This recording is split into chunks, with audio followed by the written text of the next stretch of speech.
are going now a little more detail into these 22 books or 39 books of the Old Testament. अनि आज चाहिँ हामी आउने सबै समयभरि नै हामी चाहिँ यो 22 वटा पुस्तक जो चाहिँ अहिले चाहिँ 39 वटा पुस्तक छ अनि त्यसलाई हामी एकदमै विस्तृत रूपमा सिक्नेछौँ।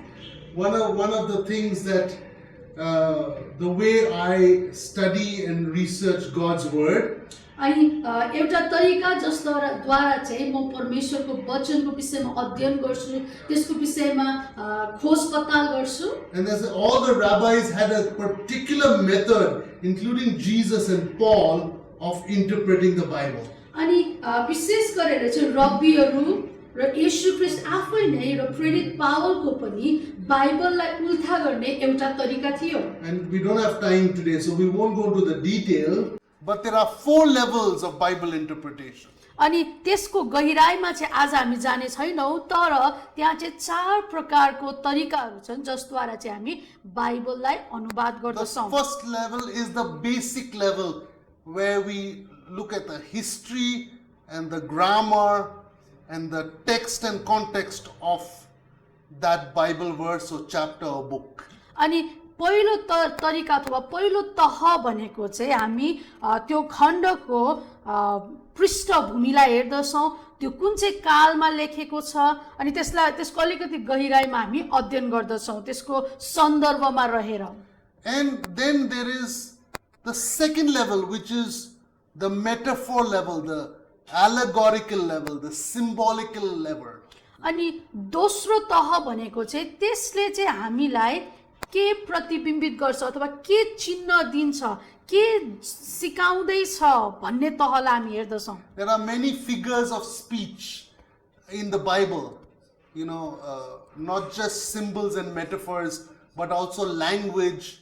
Which type of language? Poetry, or is it, different types of speech? अनि यो दोस्रो तहमा चाहिँ हामी केवल यसले के प्रतिबिम्बित गर्छ, के चिन्ह देखाउँदैछ भन्ने कुरा मात्र होइन, तर यो दोस्रो तहमा चाहिँ हामी कस्तो प्रकारको भाषा प्रयोग गरेको छ, कस्तो प्रकारको कुराहरू चाहिँ यसमा छन् भनेर अध्ययन गरिन्छ। And then the third level is we go into Bible verses from Genesis to Revelation to do a detailed research. अनि तेस्रो तह भनेको चाहिँ त्यो वचनको खण्डलाई लिएर हामी उत्पत्तिदेखि प्रकाशसम्म विस्तृत रूपमा एकदमै गहिराईमा गएर अध्ययन गर्दछौँ। Then finally we come to the mystery level or the secret level. अनि त्यसपछि चाहिँ यो जो चौथो तह छ त्यसलाई चाहिँ रहस्यमय तह भनिन्दछ, गुप्तको कुरा थाहा पाउने तह। So we're going to look at those 4 levels today. अनि आज चाहिँ हामी त्यो 4 वटा तहलाई हेर्नेछौँ। On the first level of interpretation, अनि पहिलो तहको यो जो बाइबल उल्था गर्ने तरिका छ, we're going to look at what Revelation and Genesis and other parts of the Bible have said. Jesus is the Hebrew alphabet. अनि आज चाहिँ हामी के हेर्नेछौँ भन्दाखेरि यो पहिलो तहबाट हामी यसलाई हेर्नेछौँ कि कसरी चाहिँ बाइबल भरि नै उत्पत्तिदेखि प्रकाशसम्म चाहिँ येशू ख्रीष्टलाई हिब्रूको वर्णमाला भनेर व्याख्या गरेको छ, हामी त्यसलाई हेर्नेछौँ। English, the alphabet is made by man. अब यो जो अंग्रेजीको वर्णमाला छ ABCD, यो चाहिँ मानिसले बनाएको हो। Hindi, Nepali and other languages on earth, all the alphabets are made by man. अनि यी सबै अंग्रेजी, नेपाली, हिन्दी र संसारमा भएको अरू सबै भाषाहरू जति छन् यी सबै भाषा चाहिँ मानिसले बनाएको भाषा हो। But Hebrew is the only language where Jesus said, I am the Aleph and the Tav. I am the A and the Z. I am the Hebrew alphabet. अनि येशू ख्रीष्ट आफैले नै भन्नुभएको छ कि उहाँ चाहिँ एलेफ र टाव हुनुहुन्छ अथवा ए र जेड क र ज्ञ हुनुहुन्छ भनेर येशू ख्रीष्ट आफैले भन्नुभएको छ। So the 22 Hebrew alphabets are it's written on paper, we study it like a language, but those 22 alphabets is a person. and that person's name is Jesus Christ. अनि यो जो हिब्रू भाषा छ, हिब्रू भाषामा 22वटा वर्णमाला छ। अनि यो यसलाई चाहिँ यो चाहिँ जब हामी अध्ययन गर्दछौँ, यो अहिले पेपरहरूमा कागजमा पनि हामी पाउँदछौँ, अनि यसलाई चाहिँ एउटा भाषाको रूपमा हामी सिक्दछौँ। तर वास्तवमा यो वर्णमाला चाहिँ चित्र हो जसले चाहिँ येशू ख्रीष्टलाई देखाउँदछ। The second level of interpretation, Jesus is the author of everything. अनि दोस्रो तह अनुसार चाहिँ येशू ख्रीष्ट चाहिँ सबै कुरा हुनुहुन्छ। He has created everything. उहाँ चाहिँ सबै कुराको लेखक अथवा सुरुवातकर्ता, सृष्टिकर्ता हुनुहुन्छ। Everything is His creation. अनि सबै कुरा नै उहाँको सृष्टि हो। Then Jesus is the completion of everything. अनि त्यसपछि चाहिँ येशू ख्रीष्ट चाहिँ सबै कुरालाई पूर्ण बनाउनु हुने पनि हुनुहुन्छ, सिद्ध्याउनु हुने पनि उहाँ नै हुनुहुन्छ। The symbolical meaning of Aleph means He is the author of everything. अब यो जो एलेफ भन्ने हिब्रू शब्द छ त्यसको अर्थ चाहिँ के हुन्छ? सुरुवात। Jesus has created, He started everything. उहाँले येशू ख्रीष्ट आफैले नै सबै कुरा सुरुवात गर्नुभयो। There's nothing that is pioneered that is not belonging to Jesus. It's all His. अनि त्यहाँ कुनै पनि यस्तो कुरा छैन जसको सुरुवात गर्यो र त्यो चाहिँ येशू ख्रीष्टको होइन। भन्न खोजेको मतलब सबै कुरा नै येशू ख्रीष्टले नै सुरुवात And गर्नुभयो। then the word Tav means He is the completion of everything. अनि यो जो अर्को शब्द छ हिब्रूमा जसलाई चाहिँ टाव भनिन्छ, त्यसको अर्थ चाहिँ हो उहाँले नै सबै कुरालाई परिपूर्ण पार्नुहुन्छ, सिद्ध्याउनुहुन्छ, पुरा गर्नुहुन्छ। And then the third level of interpretation, throughout the Bible, there are many verses about the Aleph Tav. अनि अब तेस्रो तह चाहिँ बाइबल भरि नै यो आलेफ र टावको विषयमा थुप्रै वचनका खण्डहरू हामी भेटाउँदछौँ। The fourth level, Jesus is the 22 books of the Old Testament. अनि चौथो कुरा चाहिँ येशू ख्रीष्ट नै पुरानो करारमा भएका 22वटा किताबकोलाई प्रतिबिम्बित गर्ने त्यो चित्र नै येशू ख्रीष्ट हुनुहुन्छ। And we're going to call it from now onwards not Old Testament, we're going to call it Tanakh. अब चाहिँ हामी यसलाई पुरानो करार भनेर भन्ने छैनौँ, अब चाहिँ हामी यसलाई तानाक भनेर भन्ने छौँ। It is the Old Testament. अनि त्यो भनेकै पुरानो It करार is हो। the scriptures of God. अनि हो त्यो नै परमेश्वरको वचन हो। It is the prophecy of God. अनि हो त्यो नै परमेश्वरको अगमबानी हो। It is the law and the prophets. अनि त्यो नै वास्तवमा व्यवस्था र अगमवक्ताहरू हुन्। But the word Tanakh is the first T is Torah, or the first 5 books of Moses. अनि यो जो टानाक भन्ने शब्द छ त्यो अगाडिको टी तपाईले देख्नुहुन्छ त्यसलाई चाहिँ टोरा भनिन्दछ, जो चाहिँ मोसाले लेखेका 5वटा पुस्तक हुन्, व्यवस्थाको पुस्तक। And the word N in the middle is the word Nevi'im. अनि जो बीचमा चाहिँ एन भन्ने अंग्रेजी शब्द एन छ त्यो चाहिँ हो नेभियम। Nevi'im means prophets. अनि यो नेभियम भनेको अर्थ चाहिँ हुन्छ अगमवक्ता। And then the third is K, which means Ketuvim. That means the writings like Psalms, Song of Solomon, Proverbs, Ecclesiastes. अनि त्यसपछि चाहिँ अर्को चाहिँ शब्द छ के, अनि त्यो भनेको चाहिँ Ketuvim. केतुविम।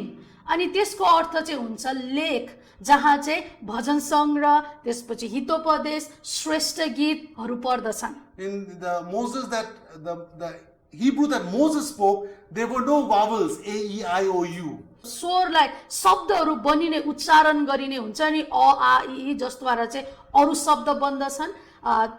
मोसाले बोल्ने हिब्रूमा चाहिँ त्यो कुराहरू थिएन। Now Tanakh is T N K. Yeah? अनि अब यो जो तनाक भनेर हामीले भन्दैछौँ त्यसको स्पेलिङ अथवा त्यसलाई चाहिँ TNK भनेर लेखिन्दछ। But T and K we cannot pronounce, so we add vowels T A N A K. अनि अब त्यसलाई त हामीले उच्चारण गर्न सक्दैनौँ, यसकारणले गर्दाखेरि अब त्यसलाई चाहिँ हामीले लेख्दा चाहिँ कसरी लेख्छौँ?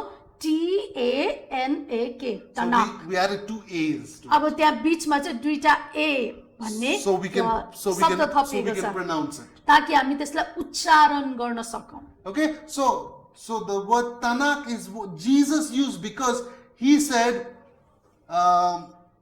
that. And let's read that again. Yeah. हामी त्यसलाई पढ्ने नै छौँ। Okay. Let's open to Luke 24:44 says, Then he said to them, These are the words which I spoke to you while I was still with you, that all things must be fulfilled which are written in the law of Moses and the prophets and the Psalms concerning me. यहाँ 44 पदले यसरी भन्दछ, उहाँले तिनीहरूलाई भन्नुभयो, तिमीहरूसँग हुँदा मैले बोलेका वचनहरू यिनै हुन्, अर्थात् मोसाको व्यवस्था, अगमवक्ता र भजनका पुस्तकमा मेरो विषयमा लेखिएका सबै कुरा पूरा हुनै पर्छ। So the law or Torah speaks about Jesus. यसै कारणले गर्दाखेरि व्यवस्था अथवा टोरा त्यसले चाहिँ येशूको विषयमा बोल्दछ। The prophets or Nevi'im speak about Jesus. अनि त्यसपछि अगमवक्ता अथवा नेभियिम उनीहरूले पनि येशूको विषयमा बोल्दछन्। And the Psalms or the Ketuvim writings speak of Jesus. भजन अथवा लेखहरू जसलाई चाहिँ हामी केटुबिम भन्दछौँ त्यसले पनि येशूको विषयमा बोल्दछन्। Now we're going to look at the 22 alphabets are not only writings but they are also pictures. अब चाहिँ हामी हिब्रूको 22 वटा वर्णमालालाई हेर्ने छौँ। यो चाहिँ केवल शब्द मात्र होइन तर यो चाहिँ चित्रहरू हुन्। Okay, so when we have English or Nepali or any other language, when we speak, the alphabets are not pictures, they're just a sign, they're just a shape of letter. अनि जब हामी चाहिँ नेपाली अंग्रेजी अरू भाषाहरू बोल्दछौँ जब त्यो लेखिन्छ त्यो चाहिँ चित्र होइन, त्यो चाहिँ एक प्रकारको आकारहरू हुन्छ, त्यो केवल एउटा शब्द मात्र हुन्। But like Chinese and other languages, Hebrew, every alphabet is a picture.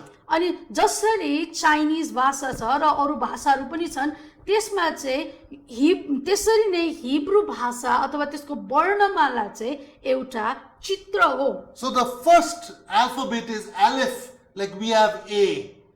अनि हिब्रूको पहिलो वर्णमाला चाहिँ हो आलेफ अथवा हाम्रो अंग्रेजीमा हामीले ए भन्छौँ, नेपालीमा क भनेको जस्तै। Okay, so Aleph, that word Aleph, it means an ox or an ox head. अब यो एलेफ भन्ने शब्दको अर्थ चाहिँ हुन्छ गोरु अथवा गोरुको टाउको। And it means strength. त्यसको अर्थ चाहिँ हुन्छ बल। It means leadership. त्यसको अर्थ चाहिँ हुन्छ अगुवापन। लेख्नुहोस् है, it means something that is strong. यसको अर्थ चाहिँ हुन्छ केही कुरा जो चाहिँ एकदमै बलियो छ। In the Old Testament, पुरानो करारमा that we call the Tanakh, जसलाई हामी तनाक भन्दछौँ, outside the house, the ox used to be plowing the field because it's very strong. It would plow the field so that they could plant crops. अनि घरको बाहिर चाहिँ जमिनमा चाहिँ त्यो गोरुले चाहिँ त्यो खेतलाई जोत्ने गर्दथ्यो। किन भन्दाखेरि गोरु चाहिँ एकदमै बलियो हुन्छ र उसले खेत जोतेको कारणले गर्दाखेरि त्यहाँ चाहिँ अब बिउ छर्न सकिन्थ्यो। So let's read Revelation 1:8. हामी प्रकाश 1 को 8 पढ्ने छौँ। And it says like this, I am the Alpha, the beginning. We'll just read that part. अनि हामी Says the Lord. सुरुवातको यो भागलाई भन्ने पढ्ने छौँ। अल्फा म नै हुँ भनेको सुरुवात म नै हुँ, आदि म नै हुँ। So Revelation 1:8, the word Alpha in Greek is the word Hebrew word is Aleph. It means I am the beginning, or I am the number one, or I am the top, or I am the strength. अनि यो जो अब यहाँ हाम्रो नेपाली बाइबलमा चाहिँ alpha भन्ने शब्द लेखेको छ। अल्फा भनेको चाहिँ ग्रीकको पहिलो शब्द हो, तर हिब्रूमा चाहिँ त्यो आलेफ हुँदछ जसको अर्थ चाहिँ हुन्छ येशू ख्रीष्टले भन्नुहुँदैछ म नै पहिलो हुँ, म नै आलेफ हुँ, म नै त्यो बल हुँ भनेर उहाँले भन्नुहुँदैछ। Now let's come to the second alphabet. अब दोस्रो वर्णमालालाई हेर्नेछौँ हामी। It's the word Bait. अनि त्यो चाहिँ हो बेट। Now the word Bait means house or something that's inside. अब यो बेट भन्ने शब्दको अर्थ चाहिँ हुन्छ घर अथवा केही कुरा जो भित्र भित्र भन्ने बुझिन्दछ। Let's read the Bible verse and make it more easy. John 1:14. अनि यसलाई चाहिँ हामी बाइबलको पदबाट पढौँ अनि त्यसले अझ हामीलाई बुझ्न सजिलो हुन्छ। यूहन्ना 1 को 14 पद। And the word became flesh and tabernacled with us, or dwelt with us, or made his house with us. अनि यूहन्ना 1 को 14 पद, अनि वचन देहधारी हुनुभयो र अनुग्रह र सत्यले पूर्ण भई हाम्रा बीचमा बास गर्नुभयो, हामीमा उहाँको घर बनाउनु भयो र हामी भित्र उहाँ रहनुभयो। So what it means over here is that Jesus, the Word of God himself, became a man, took on a house just like our house, our body, and dwelt among us, tabernacled among us. अनि यो पदले भने अनुसार चाहिँ येशू ख्रीष्ट जो वचन हुनुहुन्थ्यो उहाँ चाहिँ शरीरमा आउनुभयो। जसरी हाम्रो यो शरीर चाहिँ हाम्रो घर हो, हाम्रो वासस्थान हो, त्यसरी नै येशू ख्रीष्ट चाहिँ के गर्नुभयो, शरीरमा यो घरमा आउनुभयो। The third alphabet in Hebrew is the word Gimel. अब हिब्रूको तेस्रो वर्णमाला चाहिँ गिमेल हो। And it's the word camel or the word to lift up. Like the camel sits down and then it lifts itself up. Yeah. अब यो जो यो गिमेल भन्ने शब्दको अर्थ चाहिँ हुन्छ ऊँट, अनि त्यसको अर्थ चाहिँ हुन्छ माथि उठ्नु। जसरी ऊँट चाहिँ के गर्छ, बसेर अनि माथि उठ्दछ। Job 19:25. अब हामी अय्युब 19 को 25 पद पढ्ने छौँ। For I know that my Redeemer lives, and he shall stand at last on the earth. अनि यहाँ यसरी लेखेको छ, तर म जान्दछु मेरो उद्धारक जीवित हुनुहुन्छ, सबैभन्दा अन्तिम समयमा उहाँ पृथ्वीमा खडा हुनुहुनेछ। The word for Redeemer over there is the word Gaal. अब यहाँ जो शब्द छ, उद्धारक भन्ने शब्द छ, त्यो शब्द चाहिँ गाआल भन्ने शब्द The हो। word Gaal or the word El means God. अनि यो जो आल अथवा एल भन्ने शब्द जो छ त्यसको अर्थ चाहिँ हुन्छ परमेश्वर। And the word Ga is the word camel or to lift up. अनि यो गा भन्ने शब्द भनेको चाहिँ ऊँट हुन्छ अथवा उठ्नु भन्ने शब्द हुन्छ। So the Redeemer lifts us up from sin. अनि अब यो पदले भन्न खोजेको चाहिँ उद्धारकले हामीलाई के गर्नुहुन्छ, माथि उठाउनुहुन्छ भन्ने यसको अर्थ हुन्छ। Or the Redeemer was lifted up and put on a cross to pay the price for our sins. अथवा उद्धारकले चाहिँ त्यो क्रुसलाई उठाउनु भयो र हाम्रो पापको मूल्यलाई चुकाउनु भयो। Let's read John 10:9. हामी यूहन्ना 10 को 9 पद पढ्ने छौँ। Okay, this is now the fourth alphabet. अब यो चाहिँ चौथो वर्णमाला हो। That means the fourth alphabet is Dalit or Do or Way. अब यो चौथो वर्णमाला चाहिँ त्यो चाहिँ हो डालेट, अनि त्यसको अर्थ चाहिँ हुन्छ ढोका, त्यसको अर्थ चाहिँ हुन्छ भित्र एउटा बाटो भन्ने त्यसको अर्थ हुन्छ। Jesus said, I am the door. If anyone enters by me, he will be saved and will go in and out and find pasture. यसरी लेखेको छ, ढोका म नै हुँ, यदि कोही मानिस मबाट भित्र पस्यो भने त्यो बचाइनेछ र भित्र बाहिर आउने जाने गर्नेछ र खर्कमा चर्न पाउनेछ। When Jesus says, I am the door, all the Jews realized he was saying, I am the Dalit, the fourth alphabet. अनि यहाँ येशू ख्रीष्टले भन्नुहुँदैछ ढोका म नै हुँ। जब उहाँले यो भन्नुभयो त्यहाँ भएका यहुदीहरूले बुझे येशू ख्रीष्टले के भन्नुहुँदै थियो, डालेट भनेको चाहिँ म नै हुँ भनेर उहाँले भन्नुहुँदै थियो। I am the only door by which you can be saved. अनि उहाँले भन्नुहुँदै थियो कि म मात्रै त्यो ढोका हुँ जसद्वारा चाहिँ तिमीहरू बचाइन I सक्छौ। am the only door that after you saved, you can go in and find pasture or find blessings in God. अनि येशू ख्रीष्टले यहाँ भन्नुहुँदैछ म मात्रै त्यो ढोका हुँ जसद्वारा भएर तिमीहरू जान सक्छौ र तिमीहरू खर्कमा गएर त्यो हरियो खर्कमा रहन सक्छौ। Let's go to the fifth alphabet in Hebrew. अब हिब्रूको पाँचौं वर्णमालालाई It's हेर्नेछौँ। Hey or window or behold. अब त्यो पाँचौं वर्णमाला चाहिँ हो हे, जसको अर्थ चाहिँ हुन्छ झ्याल अथवा हेर्नु भन्ने त्यसको अर्थ हुन्छ। John 1:29 says, यूहन्ना 1 को 29 पदले भन्दछ, the next day John saw Jesus coming toward him and said, Behold, the Lamb of God who takes away the sin of the world. अनि यहाँ यसरी लेखेको छ, भोलिपल्ट उनले येशूलाई आफूतिर आइरहनु भएको देखेर भने, हेर संसारको पाप उठाइ लैजाने परमेश्वरको थुमा। So the word behold or window or to look is Jesus himself. He is the one to look at. अब यो जो हेर भन्ने शब्द छ त्यही नै शब्द हो, हे अथवा झ्याल अथवा हेर्नु। अनि भन्नुहुँदैछ येशू ख्रीष्टलाई चाहिँ हेर्नु आवश्यक छ हामी सबैजनाले। Number 6 alphabet in Hebrew is the alphabet Vav. अब छैठौं वर्णमाला चाहिँ त्यो चाहिँ हो हिब्रूमा वाव। And the word Vav means nail or the tent peg to put in the ground to keep the tent from not falling. अनि त्यसपछि यो वाव भन्ने शब्दको अर्थ चाहिँ हुन्छ किल्ला अथवा एउटा यस्तो औजार जसलाई चाहिँ भुइँमा गाडिन्दछ, जसले चाहिँ पाललाई रहिराख्नको निम्ति सहायता पुर्याउँछ। Zechariah 12:10 says, अनि जकरिया 12:10 पदले भन्दछ, and they will look on him whom they have pierced. अनि यहाँ भनिएको छ कि अनि त्यसपछि उनीहरूले चाहिँ उहाँलाई हेर्ने छन् जसलाई उनीहरूले छेड्ने छन्। So Zechariah 12:10 says, they will look on him whom they have pierced. Who has pierced? अनि यहाँ भनिएको छ कि उनीहरूले चाहिँ उहाँलाई हेर्ने छन् जसलाई उनीहरूले चाहिँ छेड्ने छन्। The Bible says that the Jews said, crucify him. अनि त्यहाँ यहुदीहरूले भने कि क्रुसमा टाँगिदेऊ, क्रुसमा टाँगिदेऊ। And Pilate said, do you want Herod? Herod said,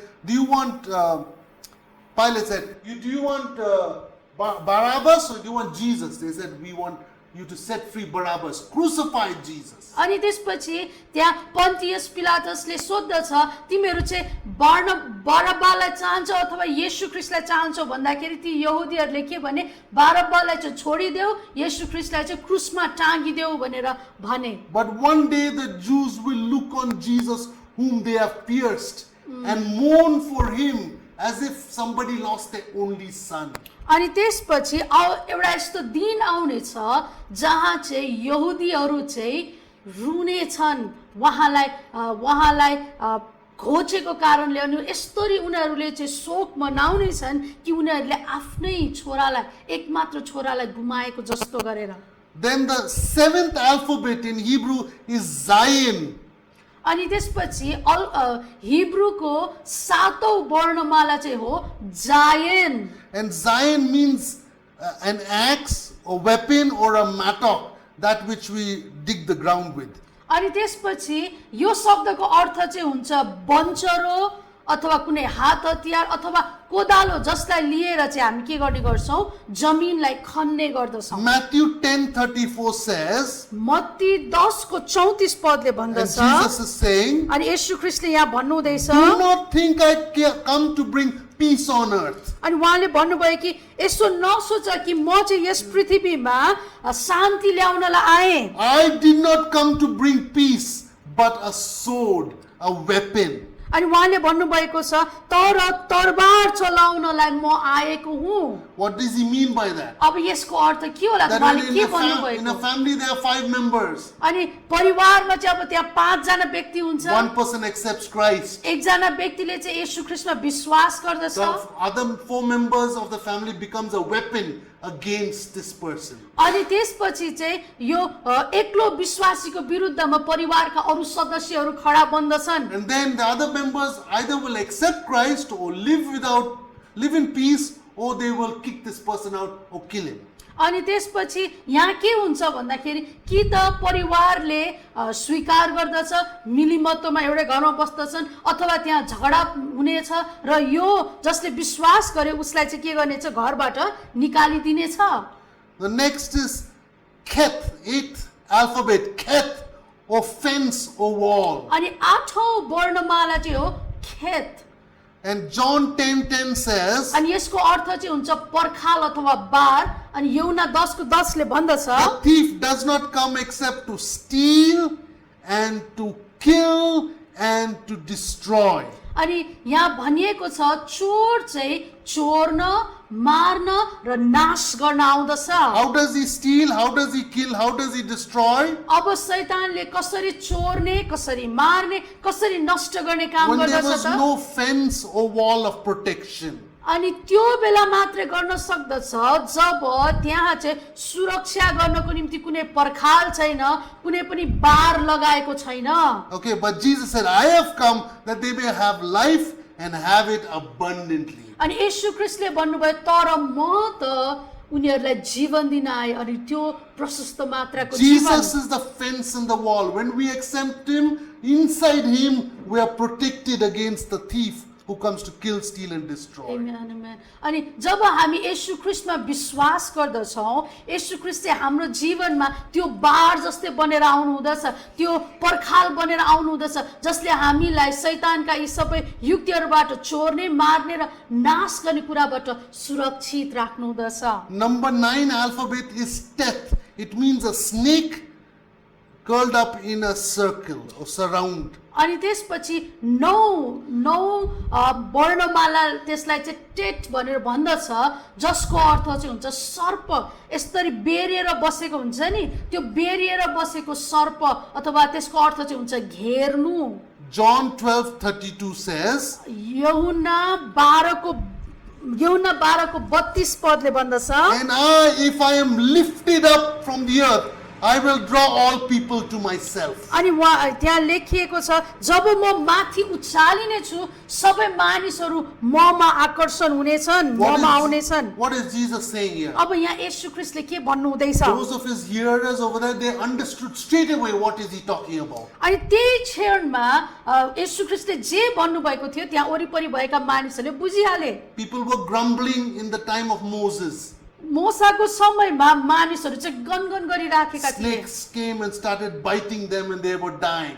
अनि त्यहाँ चाहिँ सर्पहरू आए र मानिसहरूलाई डसे र उनीहरू मर्न सुरु They cried गरिराखे। out to God. They cried out to Moses. अनि उनीहरू चाहिँ परमेश्वरमा पुकारा गर्न थाले, मोसालाई उनीहरूले पुकारा गर्न थाले। And then Moses asked God, अनि मोसाले परमेश्वरलाई सोध्दछन् and God said, put up a bronze serpent. अनि त्यसपछि परमेश्वरले भन्नुहुन्छ एउटा काँसाको सर्प लिऊ। And everybody who looks at the serpent, even though they are stung by the poison of the snake, they will not die. अनि त्यसपछि त्यो काँसाको सर्पले एउटा खामोमा झुन्डाऊ र जतिजना व्यक्ति मानिसहरू जसलाई चाहिँ सर्पले डसेको छ अनि जसले त्यो काँसाको सर्पलाई त्यो खामोमा झुन्डाएको देख्छ उनीहरू चाहिँ निको हुनेछन्। Jesus was saying, I will become the snake, I will become the sin and take all my sin on you. And then when you look at me, you will be saved. आमेन। अनि येशू ख्रीष्टले भन्नुहुँदै थियो कि अब म चाहिँ त्यो सर्प बन्न लागेको छु, भन्नको अर्थ चाहिँ म त्यो पाप बन्न लागेको छु र म चाहिँ मर्ने छु र जतिजनाले मलाई हेर्ने छन् उनीहरू चाहिँ जिउने छन्। Let's go to number 10 alphabet is Yud, which means hand or work. अनि त्यसपछि दशौं यो जो वर्णमाला छ त्यो चाहिँ हो युद्ध अनि त्यसको अर्थ चाहिँ हुन्छ हात अथवा काम। Matthew 3:12 says, मत्ती 3:12 ले भन्दछ, and it's talking about Jesus. अनि यो पदले चाहिँ येशू ख्रीष्टको विषयमा भनिराखेको छ। His winnowing fan in his hand, and he will thoroughly clean out his threshing floor and gather his wheat into his barn, but he will burn up the chaff with unquenchable fire. अनि यहाँ लेखेको छ उहाँले निफन्ने नाङ्ला उहाँकै हातमा छ र उहाँले आफ्ना खलालाई पुरै सफा पार्नु हुनेछ र आफ्नो गहुँ धनसारमा जम्मा गर्नु हुनेछ तर भुस जति चाहिँ ननिप्ने आगोमा जलाउनु हुनेछ। Over here it says his winnowing fan is in his hand. अनि यहाँ भनिएको छ कि यो निफन्ने नाङ्लो चाहिँ उहाँको हातमा छ। 2000 years ago he came like a helpless baby in a manger. 2000 वर्ष अगाडि चाहिँ उहाँ चाहिँ एउटा केही पनि गर्नु नसक्ने कमजोर लाचार एउटा सानो नानी भएर आउनुभयो यो संसारमा। But when he comes on his second coming, he's coming as a lion. तर जब उहाँ दोस्रो पल्ट आउनुहुनेछ फेरि उहाँको दोस्रो आगमन हुनेछ उहाँ सिंहको रूपमा आउनुहुनेछ। His second coming is a very terrible day for those people who do not accept Jesus. अनि उहाँको दोस्रो आगमन चाहिँ ती व्यक्तिहरूको निम्ति ज्यादै खतरनाकको समय हुनेछ जो व्यक्तिहरूले उहाँमा विश्वास गरेका छैनन्। His hand or his work in that day will be to catch them and to like chaff burn them in unquenchable fire. अनि त्यति बेलामा चाहिँ उहाँको काम चाहिँ त्यो हातले गरेको जस्तै उहाँले के गर्नुहुनेछ, ती मानिसहरूलाई पक्रिनु हुनेछ र त्यो भुसलाई आगोमा फ्यालेको जस्तै उहाँले फ्यालिदिनु हुनेछ। Let's go to the 11th calf, means palm, the palm of your hand or your hand that is open. अनि त्यो 11औं शब्द चाहिँ हो काफ, अनि त्यसको अर्थ चाहिँ हुन्छ हाम्रो हत्केला अथवा खुला, हाम्रो हात यसरी खोलेको जस्तै खुला। John 6:11. माफ गर्नुहोला, यूहन्ना 6:11 पद। And Jesus took the loaves, and when he had given thanks, he gave them to his disciples, and the disciples to those sitting down, and likewise the fish, as much as they counted, as they wanted. यूहन्ना 6:11। तब येशूले रोटी लिनुभयो र परमेश्वरलाई धन्यवाद चढाउनु भएपछि बस्नेहरूलाई बाँडिदिनु भयो र त्यसै गरी माछा पनि बाँडिदिनु भयो, तिनीहरूले चाहे जति खाए। So he took them in the palm of his hand.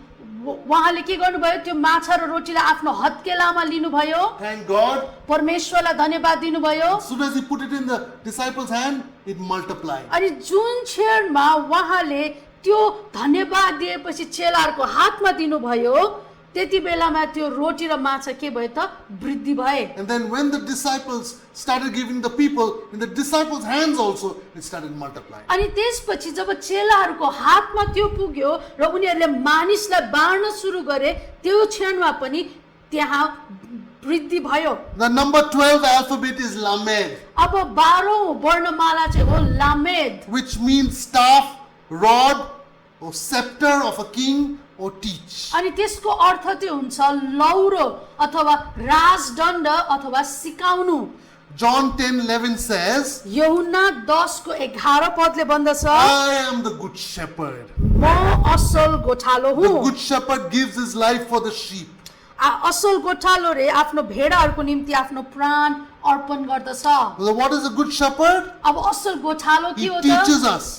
उहाँ असल गोठालोले सिकाउँछ, He rules us with a scepter. अनि उहाँले चाहिँ राजदण्ड लिएर त्यसपछि शासन गर्नुहुन्छ। He protects us with a rod. उहाँले उहाँको लौरोले हामीलाई सुरक्षा दिनुहुन्छ And he guides us with his staff. र उहाँको लट्ठीले चाहिँ हामीलाई डोर्याउनुहुन्छ। The 13th alphabet is the alphabet Mem, अनि अब 13औं वर्णमाला चाहिँ हो ma'am, which means water or chaos. जसको अर्थ चाहिँ हुन्छ पानी अथवा भद्रगोल। John 4:14 says, यूहन्ना 4:14 पदले whoever भन्दछ, drinks of the water that I shall give him will never thirst, but the water that I shall give him will become in him a fountain of water springing up into everlasting life. तर जसले मैले दिने पानी पिउँछ त्यो कहिल्यै तिर्खाउने छैन, जुन पानी म त्यसलाई दिनेछु त्यो त्यसमा अनन्त जीवनको निम्ति उम्रिरहने पानीको मूल बन्नेछ। What is the water that Jesus wants to give us? The waters of salvation. अब कुन पानी चाहिँ येशू ख्रीष्टले हामीलाई दिन चाहनुहुन्छ त? त्यो चाहिँ हो मुक्तिको पानी। Those who do not accept the water of salvation from Jesus, their lives are full of chaos. अनि जो व्यक्तिहरूले चाहिँ यो मुक्तिको पानीलाई आफ्नो जीवनमा स्वीकार गर्दैनन्, उनीहरूको जीवन चाहिँ भद्रगोल हुन्छ। The 14th alphabet is Noon, 14औं जो वर्णमाला छ त्यो चाहिँ हो नुन, which means fish or seed or life. अनि त्यसको अर्थ चाहिँ हुन्छ माछा, बिउ र जीवन। Jesus said to them in Matthew 4:19, Matthew 4:19 मा येशू ख्रीष्टले भन्नुभयो, told his apostles. उहाँले आफ्ना प्रेरितहरूलाई आफ्ना चेलाहरूलाई भन्नुभयो, Then he said to them, यसरी भन्नुभयो, follow me मलाई पछ्याऊ and I will make you fishers of men. र म तिमीहरूलाई मानिसहरूको मछुवा बनाउने छु। What is he saying? अब उहाँले यहाँ के भन्नु हुँदैछ त? Yes, people are fish, go and catch them. अनि हो मानिसहरू चाहिँ त्यो माछा हो, गएर उनीहरूलाई पक्रियो। But also people are seed, go and nourish them so that they will grow in God. अनि त्यसको साथसाथै मानिसहरू चाहिँ एउटा बिउ हो, त्यो बिउलाई रेखदेख गर, त्यसलाई पोषण देऊ र त्यो चाहिँ हुर्केर बढ्नेछ। Go and bring life to people by offering them Jesus. र उहाँले भन्नुहुँदैछ कि जाऊ मानिसहरूको जीवनमा जीवनलाई फुकाऊ र येशू ख्रीष्ट उनीहरूलाई देऊ। The 15th alphabet is Samek, अब 15 शब्द वर्णमाला चाहिँ हो सामेक, which means prop or support. अनि त्यसको अर्थ चाहिँ हुन्छ प्रप भनेको कुनै एउटा वस्तु. Yeah, supposing somebody breaks their leg, they wear crutches. That's called a prop. अनि उदाहरणको लागि चाहिँ कुनै व्यक्तिको खुट्टा भाँचियो अनि त्यो खुट्टा भाँचेर हिँड्न सक्दैन अनि उसले के गर्छ, बैसाखीको प्रयोग गर्छ. अब त्यो बैसाखी चाहिँ के बन्छ, उसको लागि एउटा प्रप, उसको लागि त्यो वस्तु बन्दछ अथवा सहायता पुर्याउने बन्दछ.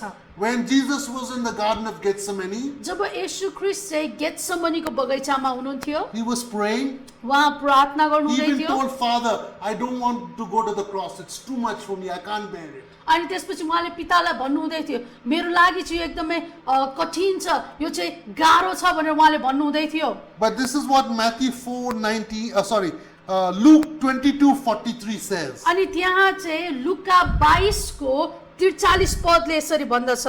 Then an angel appeared to him from heaven अनि त्यहाँ चाहिँ स्वर्गबाट स्वर्गदूतहरू आए and began to strengthen him and uphold him. अनि उहाँलाई सेवा टहल गर्न लागे र उहाँलाई बल प्रदान गरे. Oh yes, so here an angel supported him, propped him up, strengthened him, encouraged him. अनि यहाँ चाहिँ हामी देख्दछौँ कि स्वर्गदूतहरूले चाहिँ के गरे त, येशू ख्रीष्टलाई चाहिँ बल दिने काम गरे. 16th alphabet is ayin, which means I or experience. अनि त्यसपछि 16औं शब्द चाहिँ अथवा वर्णमाला चाहिँ हो आयन, त्यसको अर्थ चाहिँ हुन्छ आँखा अथवा अनुभव. Okay, so Matthew 6:22 says, Matthew 6 को 22 पदले भन्दछ, the lamp of the body is the eye. अनि मानिसको जीवनको ज्योति चाहिँ आँखा हो भनेर If भनेको छ. therefore your eye is good, अनि यदि तिम्रो आँखा चाहिँ ठिक छ भने your whole body will be full of light. अनि त्यसले चाहिँ तिम्रो सारा शरीरलाई नै ज्योति प्रदान गर्नेछ In other भनेर भनेको छ. words, if your eye is the lamp of your body. अनि अर्को शब्दमा भन्नुपर्दा तपाईको शरीरको अथवा तपाईको शरीरको ज्योति भनेको चाहिँ तपाईको आँखा हो. If your eye sees good things, यदि तपाईको आँखाले असल कुरा देख्दछ भने your body will experience good things. तपाईको शरीरले असल कुरा अनुभव गर्न सक्छ. Your life will be full of light. तपाईको जीवन पूर्ण रूपमा ज्योतिमय Your बन्दछ. experiences will not be in the kingdom of darkness, but in the kingdom of light. अनि त्यसपछि तपाईले आफ्नो जीवनमा अनुभव गर्नुहुने कुराहरू चाहिँ संसारको अन्धकार होइन तर परमेश्वरको राज्यको ज्योति बन्दछ. Now the 17th alphabet is the word pe. अब त्यसपछि चाहिँ 17औं वर्णमाला चाहिँ हो pay. Oh, it means mouth or open. अनि त्यसको अर्थ चाहिँ हुन्छ मुख अथवा खुला. John chapter 6 verse 63 says, अनि यूहन्ना 6 को 63 पदले भन्दछ, Jesus said, येशू ख्रीष्टले the भन्नुभयो, words that I speak to you are spirit and they are life. जुन वचन मैले तिमीहरूसँग बोलेको छु ती आत्मा र जीवन हुन्. So here Jesus, the word pe means mouth or to open. अनि यो जो शब्द छ पे भन्ने शब्द त्यसको अर्थ चाहिँ हुन्छ मुख अथवा त्यो चाहिँ खोलिनु. Jesus said, I speak. He's using the word pe over there. अनि यहाँ चाहिँ जो शब्द छ जुन वचन म बोल्दछु भन्ने शब्द जो छ त्यो शब्द चाहिँ त्यो चाहिँ पे भन्ने शब्द It's हो. pe. So when he was speaking to the Hebrew speakers, they understood he was talking about this alphabet. अनि जब येशू ख्रीष्टले यो भन्दै हुनुहुन्थ्यो त्यहाँ भएका यहुदीहरू हिब्रू भाषा जान्नेहरूले बुझे कि येशू ख्रीष्टले चाहिँ यो पे भन्ने वर्णमालाको विषयमा बताउनु हुँदैछ. So he was speaking spirit, he was speaking life. अनि उहाँ चाहिँ बोल्ने आत्मा हुनुहुन्छ, उहाँले जीवन बोलिराख्नु भएको थियो. The 18th alphabet, अब त्यसपछि 18औं वर्णमाला जो छ it's the alphabet Sade. अब त्यो चाहिँ साडे भन्ने शब्द हो. Sade means a fish hook. अब त्यो साडे भन्ने शब्दको अर्थ चाहिँ हुन्छ अंकुशे. Oh, it also means righteousness. अनि त्यसको अर्को अर्थ चाहिँ हुन्छ धार्मिकता. From Sade we get the word Sadiq. अनि त्यस साधे भन्ने शब्दबाट चाहिँ हामीले सादिक भन्ने हिब्रू शब्द पाउँदछौँ। Sadik means righteous person. अनि त्यो सादिक भन्ने शब्दको अर्थ चाहिँ हुन्छ धर्मी व्यक्ति। Okay, so Melchizedek, Sadik is a righteous person. अनि जो त्यो मल्किसेदेक भन्ने व्यक्ति छ अनि त्यो पछाडि भएको त्यो सिदेक भन्ने शब्द त्यसको अर्थ चाहिँ हुन्छ धार्मिक। So Malki means king, Zadok means righteous. मल्की भनेको चाहिँ राजा हो अनि जरेक भन्ने शब्द त्यसको अर्थ चाहिँ हुन्छ धर्मी, King of righteousness. धार्मिकताको राजा भनेर In the बुझिन्छ। Old Testament, one of the priests was called priest Zadok. अब पुरानो नियममा चाहिँ त्यहाँ जदोक भन्ने एउटा पुजारी थिए। And so Zadok means righteous. अब त्यो जदोक भन्ने शब्द जो छ त्यसको अर्थ चाहिँ हुन्छ धर्मी। Matthew 5:20, Jesus said, मत्ती 5:20 मा येशूले भन्नुभयो, For I say to you, म तिमीलाई भन्दछु that unless your righteousness exceeds the righteousness of the scribes and the Pharisees, you will by no means enter the kingdom of heaven. किनभने म तिमीहरूलाई भन्दछु तिमीहरूको धार्मिकता शास्त्री र फरिसीहरूको भन्दा बढी भएन भने तिमीहरू कुनै रीतिले स्वर्गको राज्यमा प्रवेश गर्ने छैनौ। What is he saying over here? अब यहाँ येशू ख्रीष्टले के भन्नुहुँदैछ त? He's not saying you have to do good works in your righteousness more than the scribes and Pharisees, then you will go to heaven. He's not saying that. अब यहाँ येशू ख्रीष्टले यो भन्नु हुँदै छैन कि तिमीहरूले चाहिँ यो शास्त्री र फरिसीहरू भन्दा राम्रो काम गर्नुपर्छ, अझ धेरै असल काम गर्नुपर्छ अनि तिमीहरू चाहिँ स्वर्गको राज्यमा पस्नेछौ भनेर उहाँले भन्नुभएको होइन।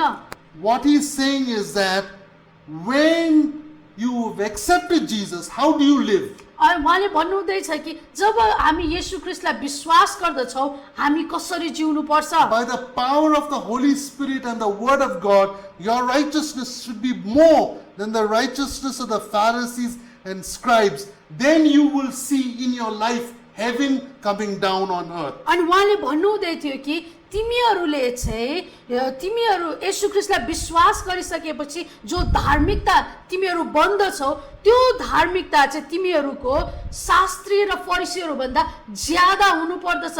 त्यसपछि चाहिँ तिमीले आफ्नो जीवनमा स्वर्ग यस पृथ्वीमा आएको देख्नेछौ भनेर उहाँले भन्नुभयो। 19th alphabet is the alphabet Kuf. अब 19औं शब्द चाहिँ छ अथवा वर्णमाला त्यो चाहिँ हो कुफ, which means a monkey, जसको अर्थ चाहिँ हुन्छ बाँदर, which means to imitate जसको अर्थ चाहिँ हुन्छ नक्कल गर्नु or to follow, अथवा पछ्याउनु, or look at the back of a person's head who's leading you. अथवा जसले अगुवाई गर्छ पछाडि टाउकोमा हेर्नु भनेको पछाडिको टाउकोलाई हेर्नु। Means when the leader is going forward, I'm following him. I'm seeing the back of his head. अनि भन्नु खोजेको अर्थ चाहिँ जब अगुवा चाहिँ अगाडि हिँडिराख्नु भएको छ तपाईँ चाहिँ पछ्याउनु हुँदैछ, तपाईँले उहाँको टाउकोको पछाडिको भागलाई देखिराख्नु भएको छ, पछ्याइराख्नु भएको छ भन्ने अर्थ The thing हुन्छ। about monkeys, अब बाँदरको विषयमा भन्नु पर्दा whatever they see you doing, they will imitate you. अनि तपाईँले जे गरेको देख्छ बाँदरले त्यसको नक्कल गरिहाल्छ। So we must be like monkeys. अब हामी पनि त्यो बाँदर जस्तै We must हुनुपर्छ imitate Jesus 100%, not 99%. अनि हामीले चाहिँ येशू ख्रीष्टलाई 100% उहाँको नक्कल गर्नुपर्छ, 90% अथवा 79% पनि होइन। Let's read Leviticus 19:2. हामी लेवी 19:2 पद पढ्नेछौँ। And it says over there, speak to all the congregation of the children of Israel. अनि त्यहाँ भनेको छ इजरायलको व्यक्तिहरू इजरायलका मानिसहरूसँग बोल। Okay?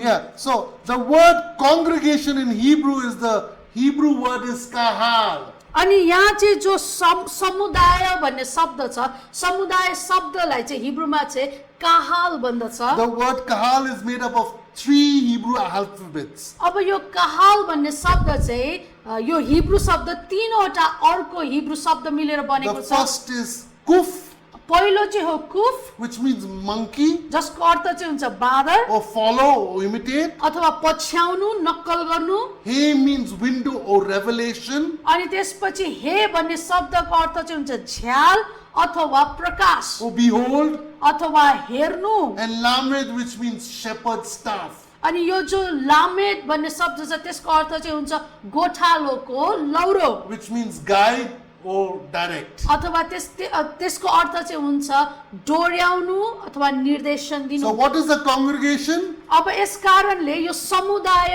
भनेको अर्थ चाहिँ के हुन्छ It is भन्दाखेरि to imitate the revelation that comes from our shepherd Jesus Christ. अनि हाम्रो गोठालो येशू ख्रीष्टबाट जो प्रकाश हामीले प्राप्त गर्दछौँ हामीले त्यसलाई पछ्याउनु पर्छ भन्ने यसको अर्थ हुन्छ।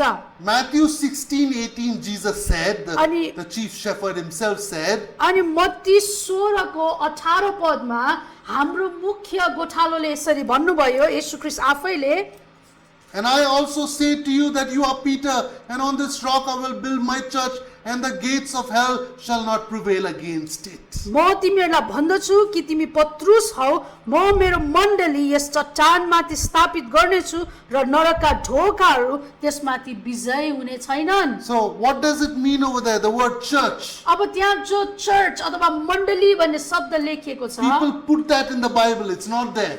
अनि यो मण्डली अथवा चर्च भन्ने शब्द चाहिँ वास्तवमा अथवा सुरुवातको प्राचीन कुरामा चाहिँ थिएन, त्यहाँ मानिसहरूले यसलाई थपेको And they put it, it's a Babylonian word. It comes from the goddess Sirke, where they used to worship her in circles. अनि त्यसपछि यो शब्द चाहिँ खास बेबिलोनी भाषाबाट आएको हो। अनि उनीहरूको चाहिँ एउटा देवी थियो सिर्के भन्ने उनीहरूको देवी थियो, जसलाई चाहिँ गोलो भएर मानिसहरूले पूजा गर्ने गर्थे। And wicked translators put this word church in the Bible so that we'll go away from the Hebrew roots of our faith. अनि यो चाहिँ एउटा जसले यो अनुवाद गर्दै थियो त्यो व्यक्तिले चाहिँ त्यो दुष्ट शब्दलाई चाहिँ यहाँ प्रयोग गरेको छ, अनि जसद्वारा चाहिँ हामी हाम्रो विश्वासको जगबाट पछि हट्दछौँ। And some people say, oh, let's use ecclesia, which is the Greek word for assembly. अनि कतिजना व्यक्तिहरूले चाहिँ यो जो सभा भन्ने शब्द छ अथवा मण्डली भन्ने शब्द ग्रीकमा चाहिँ त्यसलाई एक्लेसिया भनिन्दछ, यो शब्दलाई प्रयोग गरौँ भनेर भन्दछन्। And they say that is a better word. अनि उनीहरूले भन्छ त्यो चाहिँ अझ उत्तम शब्द हो। And we can have assembly of God, assembly of Jesus. अनि हामी चाहिँ परमेश्वरको सभा, परमेश्वरको अथवा येशू ख्रीष्टको सभा भनेर भन्न But the सक्छौँ। word assembly in the Greek means any type of assembly. Football assembly, political assembly, it has no special meaning. अनि यो जो एक्लेसिया भन्ने शब्द छ, अनि यसको चाहिँ हिब्रूमा चाहिँ यसको अर्थ अथवा जसरी उनीहरूले प्रयोग गर्दछ त्यो चाहिँ जुनै प्रकारको पनि सभा हुन सक्छ, त्यो चाहिँ अब खेलकुदको पनि हुन सक्छ अथवा राजनैतिक पनि हुन सक्छ। But the word kahal, it means follow or imitate the revelation of our shepherd. तर हिब्रू शब्द जो काहाल भन्ने शब्द छ त्यसको अर्थ चाहिँ हुन्छ हाम्रो मुख्य गोठालोबाट हामीले जो प्रकाश प्राप्त गर्दछौँ त्यसलाई पछ्याउनु अथवा त्यसको नक्कल गर्नु भन्ने त्यसको अर्थ हुँदछ। There are 3 more alphabets left. अब 3वटा मात्रै बाँकी छ है। The 20th alphabet is resh or head or top. अब 20 नम्बरमा चाहिँ छ रेस, अर्को शब्द चाहिँ हो रेस, त्यसको अर्थ चाहिँ हुन्छ टाउको अथवा माथि भन्ने बुझिन्दछ। Colossians 1:18 says like this. कलसी 1 को 18 पदले यसरी And he is भन्दछ, the head of the body, the church, who is the beginning, the firstborn from the dead, that in all things he may have the preeminence. अनि यहाँ भनिएको छ उहाँ शरीर अर्थात् मण्डलीका शिर हुनुहुन्छ, उहाँ नै सुरु हुनुहुन्छ, मरेकाहरूबाट जीवित हुनुहुनेमा उहाँ ज्येष्ठ हुनुहुन्छ, ताकि प्रत्येक कुरामाथि उहाँ सर्वोच्च हुन्। Okay, so there are 4 things over there. अब त्यहाँ चाहिँ 4वटा शब्द छन्। The word resh, head or top, means Jesus is the head of the body, the church, अनि यहाँ the bride. चाहिँ भनिएको चाहिँ येशू ख्रीष्ट चाहिँ मण्डलीको शिर हुनुहुन्छ अथवा शरीरको उहाँ चाहिँ शिर हुनुहुन्छ, मुख्य व्यक्ति हुनुहुन्छ भनेर He is भनिएको the छ। beginning of creation. Everything was created by him. अनि यहाँ अर्को शब्द पनि प्रयोग गरेको छ कि उहाँ चाहिँ सृष्टिको सुरुवातमा हुनुहुन्थ्यो, उहाँ चाहिँ सुरु गर्ने व्यक्ति हुनुहुन्छ। He is the firstborn from the dead, who other people they resurrected, they died again. He is the firstborn from the dead to never die again. अनि येशू ख्रीष्ट चाहिँ मृत्युबाट पुनरुत्थान हुनुभएको पहिलो व्यक्ति हुनुहुन्छ भनेको अर्थ जब उहाँ पुनरुत्थान हुनुभयो उहाँ फेरि कहिले मर्नु भएन जसरी अरू मानिसहरू पुनरुत्थान भएर पनि के गरेपछि मरे So that in all things, अनि यी सबै कुरामा he may be number one or preeminent. अनि उहाँ चाहिँ सबै कुराको ज्येष्ठ हुनुभयो सबै कुरामा चाहिँ उहाँ सबैभन्दा अगाडि Or हुनुभयो the head or top or resh. अनि उहाँ चाहिँ शिर हुनुभयो टाउको हुनुभयो सबैभन्दा माथि हुनुभयो Now, the 21st alphabet अब 21 नम्बरमा चाहिँ is the alphabet Shin. अनि त्यो वर्णमाला चाहिँ हो scene Shin means either fire or teeth or to destroy. अब यो जो सिन भन्ने शब्द छ यसको अर्थ चाहिँ हुन्छ आगो यसको अर्थ हुन्छ दाँत र यसको अर्को अर्थ हुन्छ नष्ट गर्नु So, what does fire do? If it's burning in the forest, it destroys the trees. अब आगोले के गर्दछ त आगो जब जंगलमा लाग्दछ त्यसले के गर्छ सबै नष्ट गरिदिन्छ What happens when you put food in your mouth? Your teeth destroys the food and consumes it. अब तपाईले खाना आफ्नो मुखमा हाल्नु भयो भने के हुन्छ तपाईको दाँतले त्यसलाई चपाउँछ त्यसलाई नाश गर्छ अनि तपाईले त्यसलाई निल्न सक्नुहुन्छ Matthew 3:11 says, मत्ती 3 को 11 पदले भन्दछ Jesus will baptize you with the Holy Spirit and fire. अनि यहाँ भनिएको छ कि येशू ख्रीष्टले चाहिँ हामीहरूलाई पवित्र आत्मा र आगोले बप्तिस्मा दिनुहुनेछ Many people, when they accept Jesus Christ, they have the Holy Spirit living inside them as a friend. अनि जब कुनै मानिसले येशू ख्रीष्टमा विश्वास गर्दछ त्यो क्षणमा चाहिँ उनी भित्र पवित्र आत्मा चाहिँ एउटा साथीको रूपमा आएर बस्नुहुन्छ They are filled with the Holy Spirit. उनीहरू पवित्र आत्माले भरिएका हुन्छन् But Jesus तर येशू ख्रीष्ट will take that person who's filled with the Holy Spirit अनि जो पवित्र आत्माले भरेको मानिस छ उसलाई उहाँले लिनुहुन्छ and immerse them totally in the Holy Spirit. अनि उहाँले पूर्ण रूपमा पवित्र आत्मामा डुबाइदिनुहुन्छ And when you're totally pushed into the swimming pool, when you come out, what is the first thing that happens from your mouth? Water comes out. अनि तपाईलाई चाहिँ अब एउटा स्विमिङ पुलमा चाहिँ तपाईलाई पुरै डुबाइदियो अनि डुबाइदिएपछि तपाईलाई माथि निकालेपछि पहिलो शब्द तपाईको मुखबाट के आउँछ तपाईको मुखबाट पानी निस्किन्छ Okay, in the same way, when you're baptized in the Holy Spirit, the first thing that will happen is that you start praying in tongues. अनि यस कारणले गर्दाखेरि जब तपाईले पवित्र आत्माको बप्तिस्मा पाउनुहुन्छ पहिलो कुरा तपाईको जीवनमा के हुन्छ तपाई अन्य भाषामा बोल्न सुरु Tongues गर्नुहुन्छ of fire, that is in the book of Acts chapter 2. अनि प्रेरित 2 अध्यायमा त्यहाँ लेखिएको छ आगोका जिब्राहरू भनेर बताएको छ James 3 says, अनि याकुब 3 अध्यायले भन्दछ Christian that is not baptized in the Holy Spirit, अनि विश्वासीहरू जो चाहिँ पवित्र आत्माले भरिएका हुँदैनन् their tongue is set on fire by hell. अनि उनीहरूको जिब्रो चाहिँ के हुनेछ नर्कको आगोमा फ्यालिनेछ Now, there are two types of tongues in this world. अब संसारमा त्यहाँ दुई प्रकारको जिब्रोहरू छन् One person's tongue is set on fire by hell, one person's set on fire by the Holy Spirit. एउटा व्यक्तिको जिब्रो चाहिँ नर्कको आगोले जलिरहेको हुन्छ अनि अर्कोको जिब्रो चाहिँ पवित्र आत्माको आगोले जलिरहेको हुन्छ We men baptize in water, but Holy Spirit baptism only Jesus does. अनि अरू बप्तिस्मा Men baptize water, मानिसले चाहिँ पानीको बप्तिस्मा दिदछ तर येशू ख्रीष्ट मात्रै हुनुहुन्छ जसले चाहिँ आगो र पवित्र आत्माको बप्तिस्मा दिनुहुन्छ man is able to tell a person, bring them to the Lord, and then take them to the waters of baptism. अनि मानिसले चाहिँ केवल कुनै व्यक्तिलाई येशू ख्रीष्टमा विश्वासमा ल्याउन सक्छ र पानीको बप्तिस्मासम्म डोर्याउन सक्छ But the ministry of Jesus on earth for 2000 years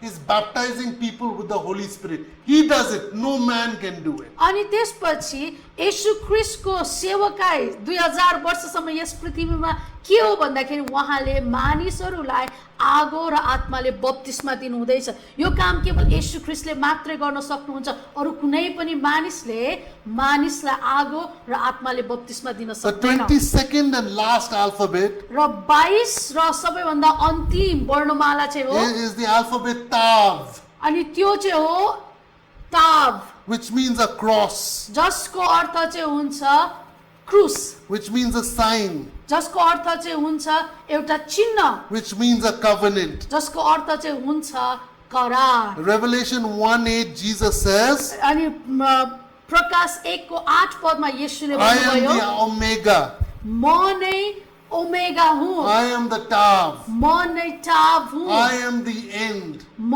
नै अन्त्य हुँ। Without Jesus, our life is not complete. येशू ख्रीष्ट बिना हाम्रो जीवन पूर्ण हुन सक्दैन। Without Jesus, we cannot go to heaven. अनि येशू ख्रीष्ट बिना हामी स्वर्ग पनि जान सक्दैनौँ। Without Jesus, we cannot come back to earth. अनि येशू ख्रीष्ट बिना हामी पृथ्वीमा फर्केर आउन पनि Without सक्दैनौँ। Jesus, we cannot live and reign with Him for 1,000 years on earth. अनि येशू ख्रीष्ट बिना हामी यस पृथ्वीमा आएर 1000 वर्षसम्म राज्य पनि गर्न And सक्दैनौँ। after that, forever and ever, we will never be able to live with Jesus if we do not accept the cross of Christ. अनि येशू ख्रीष्टको क्रुसलाई यदि हामी स्वीकार गर्दैनौँ, विश्वास गर्दैनौँ भने 1000 वर्षको राज्य पछि सदा सर्वदा तपाईँ येशू ख्रीष्टसँग हुन पनि सक्नुहुन्न, उहाँसँग वास गर्न सक्नुहुन्न। These are the 22 Hebrew alphabets. अब यी भर्खरै जो हामीले पढ्यौ त्यो चाहिँ हिब्रूको 22 वटा वर्णमाला हो। Jesus said, they speak of me, and we have seen 22 Bible verses. अनि त्यसपछि अघि येशू ख्रीष्टले भन्नुहुँदै थियो कि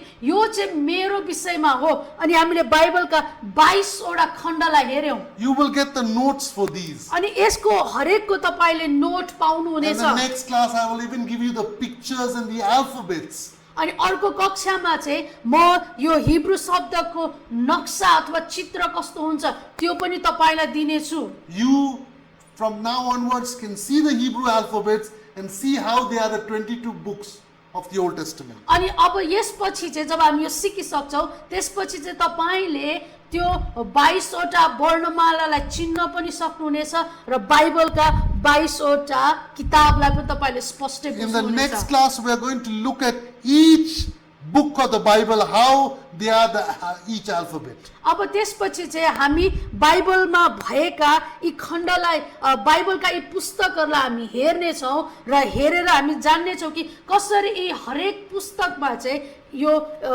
हिब्रूको यो वर्णमालाको चित्रलाई हामी देख्न Now सक्छौँ। you may be saying, I want to learn about the Old Testament. अब तपाईले भन्नु होला म त पुरानो नियम पो सिक्न चाहन्थे त। And sir is teaching me about 22 Hebrew alphabets. अनि सरले त हामीलाई 22 वटा हिब्रू पो सिकाउनु हुँदैछ। Why should I learn 22 Hebrew alphabets? किन सिक्ने होला मैले हिब्रू भाषा? Yes, you don't have to study. हो तपाईले सिक्नै पर्छ You भने can छैन। still read your Nepali Bible. हो तपाईले नेपाली बाइबल अहिले राम्रै पढ्न You can सक्नुहुन्छ। still get your basic level. अनि तपाईले तपाईको सामान्य आधारभूत तह तपाईले प्राप्त गर्न You can सक्नुहुन्छ। still get your metaphor level, symbolic level. अनि त्यसपछि तपाईले यसले के अर्थ दिन्छ, यसले के चित्रण गर्दछ भन्ने यो दोस्रो तह पनि तपाई सजिलै पुग्न सक्नुहुन्छ। Thirdly, you can also research Bible verse, line upon line, precept upon precept, little here, little there. You can use the whole Bible and also learn without Hebrew.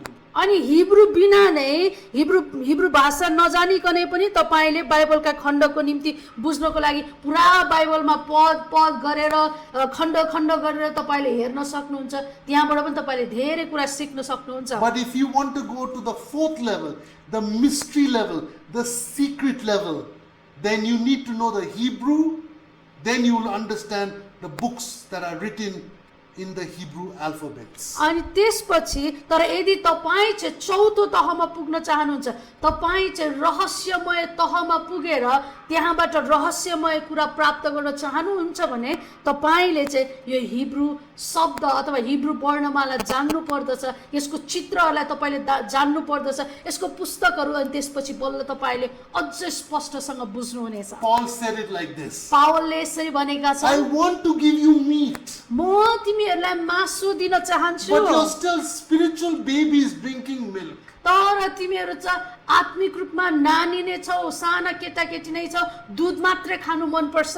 I think everybody who came to do this bachelor course did not come to drink milk. अनि म विश्वास गर्दछु तपाईहरु जतिजना यहाँ bachelor degree गर्नको निम्ति आउनु भएको छ, यहाँ दुध पिउने उद्देश्यले आउनु भएको छैन होला। So let's eat meat together. यसकारण हामी एकसाथ मासु खानेछौँ।